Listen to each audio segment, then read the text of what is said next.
ان کے ٹھہرائے ہوئے شریکوں میں سے کوئی ان کا سفارشی نہ ہوگا۔ تو بتا دیا گیا کہ قیامت کیسے آئے گی، جب انسان ٹوٹلی ان پریپیئرڈ ہوگا، قیامت بتا کے نہیں آئے گی۔ وہ قیامت جب آئے گی تو کیا ہوگا، جب وہ برپا ہوگی اس دن مجرم حق دک رہ جائیں گے، حیرت زدہ ہو کر رہ جائیں گے۔ کیسے حیرت زدہ ہوں گے؟ پتہ بھی نہیں چلے گا کہ اگلا قدم جو ہے وہ قیامت کی ساعہ کے اندر آ جائے گا۔ ایک خوف طاری ہوگا انسان کے اوپر۔ تو انسان کو ایک اپنے اوپر خوف آلریڈی رکھنا چاہیے، کیا معلوم کب قیامت آ جائے، میں آج عمل کر لوں۔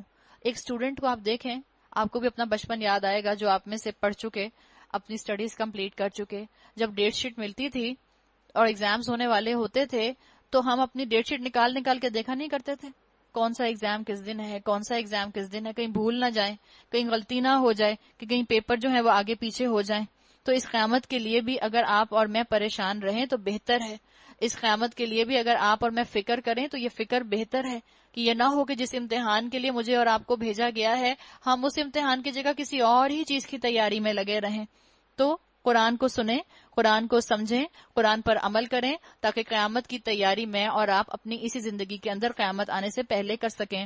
ان کے ٹھہرائے ہوئے شریکوں میں سے کوئی ان کا سفارشی نہ ہوگا اور وہ اپنے شریکوں کے منکر ہو جائیں گے۔ جس روز وہ ساعت برپا ہوگی اس دن سب انسان الگ گروہوں میں بٹ جائیں گے۔ جو لوگ ایمان لائے ہیں، جنہوں نے نیک عمل کیے ہیں، فَهُمْ فِي رَوْضَةٍ يُحْبَرُونَ، وہ ایک باغ میں شاداں اور فرحان رکھے جائیں گے۔ اللہ تعالیٰ نے ان کے لیے باغات تیار کر رکھے ہیں۔ تو ضرورت کس بات کی ہے کہ انسان اپنی نعمتوں کے اندر رہ کر انہی نعمتوں کے ساتھ قیامت کی تیاری کرے، انہی نعمتوں کے ساتھ اپنے آپ کو فلی پریپیئرڈ کرے۔ جیسے کہتے ہیں نا، فور وارنڈ از فور آرمڈ، پہلے سے تیاری کر کے رکھیں گے تو اس کا مطلب ہے کہ ہم آنے والے وقت کا مقابلہ کر سکیں گے۔ اللہ نے ایسے ہی لوگوں کے لیے باغات تیار رکھے ہیں، اور جنہوں نے کفر کیا ہے اور ہماری آیات کو اور آخرت کی ملاقات کو جھٹلایا ہے وہ عذاب میں حاضر رکھے جائیں گے۔ بس تسبیح کرو اللہ کی جبکہ تم صبح کرتے ہو اور جب تم شام کرتے ہو، آسمانوں اور زمین میں اس کے لیے حمد ہے، اور تسبیح کرو اس کی تیسرے پہر جبکہ تم پر ظہر کا وقت آتا ہے۔ بتا دیا گیا نماز کے اوقات کی بھی بات ہو سکتی ہے، اسکالرز کہتے ہیں یہاں پر جو اشارے مختلف اوقات کی طرف کیے گئے ہیں، اور صبح شام کی دعاؤں کی طرف بھی اشارہ ہو سکتا ہے۔ تو ذکر کی برکت بتائی جا رہی ہے، ذکر کی برکت سے روحانی جو کیفیت انسان کی ہوتی ہے اگر وہ مردہ ہو گئی ہو تو وہ دوبارہ زندہ ہو سکتی ہے۔ اللہ کے ذکر سے مردہ دل، مردہ قومیں زندہ ہو جاتی ہیں۔ وہ زندہ کو مردے میں سے نکالتا ہے، مردے کو زندہ میں سے نکال لاتا ہے، زندگی کو اس کی موت کے بعد زمین کو اس کی موت کے بعد زندگی بخشتا ہے۔ اسی طرح تم لوگ بھی حالت موت سے نکال لیے جاؤ گے۔ ان کی نشانیوں میں سے ایک یہ ہے کہ اس نے تم کو مٹی سے پیدا کیا، پھر یکا یک بشر ہو کر تم زمین میں پھیلتے جا رہے ہو۔ اور اس کی نشانیوں میں سے وَمِنْ آیَاتِهِ ان خلق لکم من انفسکم ازواجا لتسکنوا الیہا، اور اس کی نشانیوں میں سے یہ ہے اس نے تمہارے لیے تمہاری جنس سے بیویاں بنائیں، اسپاؤسز کا ذکر آیا، ازواج کا، تاکہ تم ان کے پاس سکون حاصل کرو۔ آپ دیکھیں پہلے یہاں آیا وَمِنْ آیَاتِهِ، اور اس کی نشانیوں میں سے ان خلق لکم، کہ اس نے پیدا کیا تمہارے لیے من انفسکم، تمہی میں سے ازواجن، جوڑے، شوہر کے لیے بیوی اور بیوی کے لیے شوہر، لیکن آگے کیا کہا، لِتَسْكُنُوا، تاکہ تم سکون حاصل کرو۔ یہ تم کون ہے، کیسے پتا چلے گا تم کون ہے، جب آگے اللہ نے کہا الیہا، اس کی طرف۔ ہا جو ہے وہ واحد مؤنث کا پروناؤن ہے، سنگولر فیمنن پروناؤن ہے۔ تو یہ کہہ کر اللہ نے اشارہ کر دیا کہ اللہ نے سکون کو عورت کے پاس رکھا ہے، اور عورت میں سے بھی بیوی کے رشتے میں اللہ تعالیٰ نے سکون رکھا ہے۔ پہلا رشتہ جو مرد اور عورت کے درمیان میں قائم ہوا وہ شوہر اور بیوی کا رشتہ تھا، جو حضرت آدم اور بیوی حوا کے درمیان میں قائم ہوا۔ تو یہاں بتا دیا گیا کہ جس اللہ نے تم کو مٹی سے بنایا ہے اسی اللہ نے تم میں جذبات ڈالے ہیں۔ اللہ نے یہاں پر بہترین تصور دیا ہے شوہر اور بیوی کے رشتے کا۔ بعض اسکالرز کہتے ہیں کہ ہم سمجھتے ہیں کہ قرآن میں رومانس کا ذکر نہیں آتا، تو یہ سب سے بہترین کہتے ہیں رومانس کی جگہ ہے، رومانٹک ایسپیکٹ ہے جو یہاں بیان کیا گیا ہے، جہاں پر اللہ تعالیٰ نے نکاح کے دائرے کے اندر شوہر اور بیوی کے معاملے کو بتایا ہے کہ نکاح کے باہر اگر یہ کام ہوگا تو وہ خیانت ہوگی، اور جو خیانت ہوگی، جو ایکسٹرا میرٹل افیئر ہوگا، وہ اللہ کی نظر میں گناہ ہے، گناہ کبیرہ ہے. بہترین ازدواجی زندگی کی بات ہے.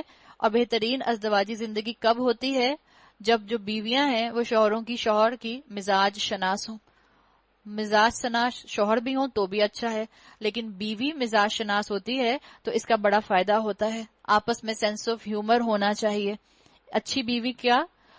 جس کے ہاتھ میں اپنے شوہر کا تھرموسٹیٹ ہو، جس کو پتا ہو کہ اس وقت موڈ کیسا ہے، اس وقت مجھے کیسی بات کرنی ہے، جس کو اندازہ ہو کہ اس وقت غصے میں ہے تو اس وقت میں کم بولوں، جس کو اندازہ ہو کہ اس وقت اگر وہ فارغ بیٹھے ہیں اور بور ہو رہے ہیں تو اپنا موبائل فون تھوڑی دیر کے لیے بند کر کے سائڈ پہ رکھ دوں، کوشش کر کے سائلنٹ کر دوں. اچھی بیوی کون؟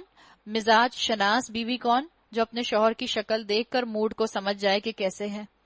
اچھی بیوی کون؟ جو اپنے شوہر کو آتے جاتے آئی لو یو بولے. اچھی بیوی کون؟ جو اپنے شوہر کو ٹیکسٹ بھی کرے. آفس میں ہے تو کبھی ٹیکسٹ کر کے ان کو بھی پوچھ لیا کریں. جو کہتے ہیں اچھا ہے جب آئیں گے، جتنی دیر نہ آئیں اتنا اچھا ہے، یہ کام کر لوں، یہ کام کر لوں، یہ کام کر لوں. اچھی بیویوں کی بات کی گئی اور یہ بتا دیا گیا کہ انسان جس محبت کو ڈھونڈتا ہے وہ محبت اللہ تعالیٰ نے نکاح کے دائرے میں رکھی ہے. تو آپ اپنے شوہر کے ساتھ خوب رومانس کریں، اپنے شوہر کو ٹیکسٹنگ کریں، اپنے شوہر کو لو لیٹر لکھیں، اپنے شوہر کو جو ہے آپ فون کریں، اپنے شوہر کو جو ہے وہ سرپرائز گفٹ دیں. اپنی ماں کے سامنے اپنے شوہر کو مسکرا کر دیکھیں، امی ڈانٹیں گی بھی نہیں، الٹا خوش ہوں گی. تو یہ تو ایسا رشتہ ہے جس میں اللہ تعالیٰ نے بہترین طریقے سے آپ کے اور میرے لیے جنت کمانے کے دروازے کھول دیے ہیں.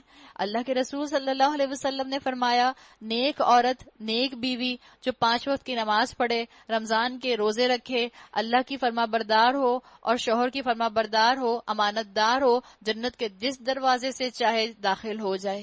کتنی آسان زندگی آپ کی اور میری. تو شوہروں کی عزت کریں. کبھی بھی شوہروں کو، اپنے شوہر کو کسی دوسرے کے شوہر سے کمپیئر نہ کریں. کبھی بھی شوہر کے سامنے نہ کہیں. مثال کے طور پر آپ نے میری بہن کے شوہر کو دیکھا ہے، کتنا اچھا کماتے ہیں، کتنی اچھی طرح بات کرتے ہیں، کتنی اچھی طرح معاملہ فہمی کرتے ہیں. شوہر کی انا پر چوٹ لگے گی. یہ بات مان لیں اور اس بات کو ایڈمٹ کر لیں کہ اللہ تعالیٰ نے مردوں کے اندر انا رکھی ہے. اس انا کو بلا وجہ آپ اور میں ختم کرنے کی کوشش کریں گے تو فساد اور جھگڑا ہوگا. شوہر کی انا کو اونچا ہی رہنے دیں. اپنے شوہر کے سامنے کبھی بھی کسی دوسرے کے شوہر کی تعریف نہ کریں. لیکن ہم عورتوں کی مت ماری جاتی ہے کہ اپنے شوہروں کے سامنے اپنی فرینڈز کے شوہروں کی ضرور تعریفیں کرتے ہیں. اس کے شوہر اتنے اچھے، اس کو گفٹ لا کر دیتے ہیں. اس کے شوہر اتنے اچھے، اس کو ویکیشن میں وہاں لے کے جا رہے ہیں. اس کے شوہر اتنے اچھے، اس کو بغیر کہے عید کا گفٹ لا کر دے دیا. یہ باتیں نہ کریں اپنے شوہروں کے سامنے، اس سے بلا وجہ موڈ خراب ہوگا. ایک زمانے میں کہا کرتے تھے نا کہ شوہر جو ہیں وہ سر کا تاج ہیں. شوہر سر کا تاج ہیں. تو شوہر کو سر کا تاج کیسے بنایا جائے گا؟ جس کے سر پر تاج ہوتا ہے وہ کتنا کیئرفل ہوتا ہے، زیادہ ہلتا جلتا نہیں ہے، زیادہ جھکتا وکتا نہیں ہے اپنے سر کے تاج کو سنبھالنے کے لیے. تو شوہروں کے موڈ سمجھنے کے لیے بھی عقل مند بیویاں جو ہیں اس چیز کا خیال رکھتی ہیں. اللہ نے آپ کے پاس سکون رکھ دیا ہے تو ایک چیز کا یہ خیال رکھیں کہ ہم ان کے جذبات کا خیال رکھیں، ان کی انا کا خیال رکھیں.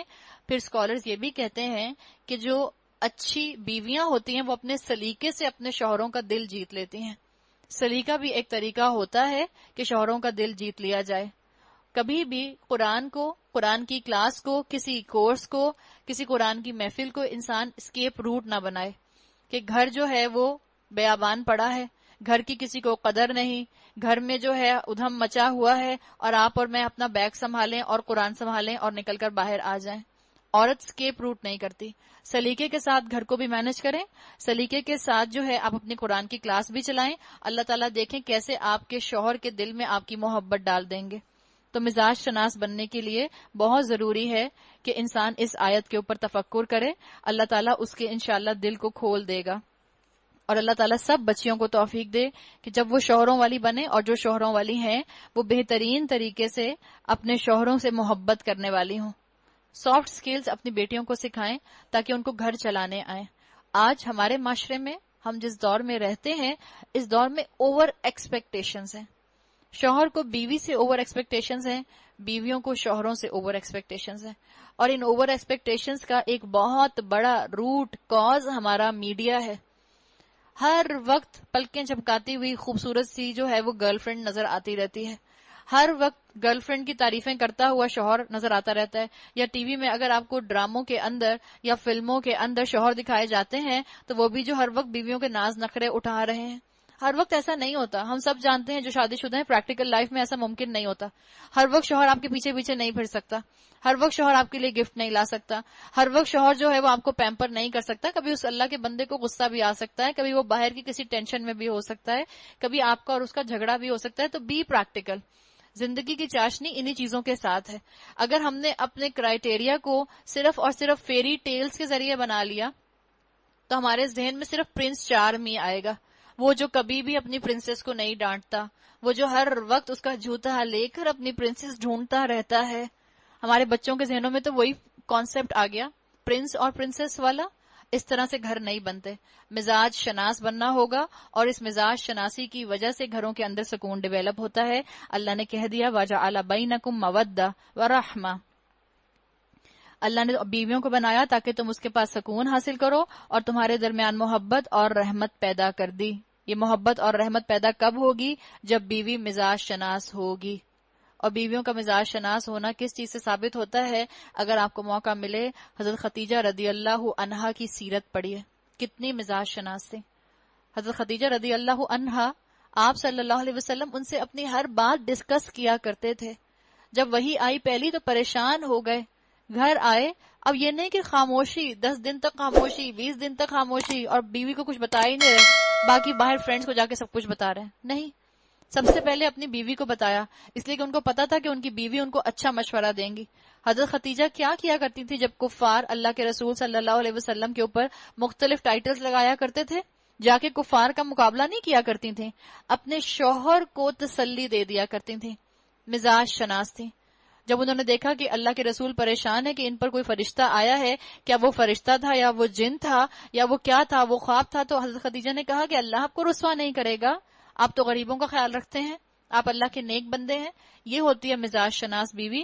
اللہ مجھے اور آپ کو اپنے شوہروں کی مزاج شناس بیویاں بنائے. یقیناً اس میں بہت سی نشانیاں ہیں ان لوگوں کے لیے جو غور و فکر کرتے ہیں. اور اس کی نشانیوں میں سے وہ پھر آیا وَمِنْ آیَاتِهِ خَلْقُ السَّمَاوَاتِ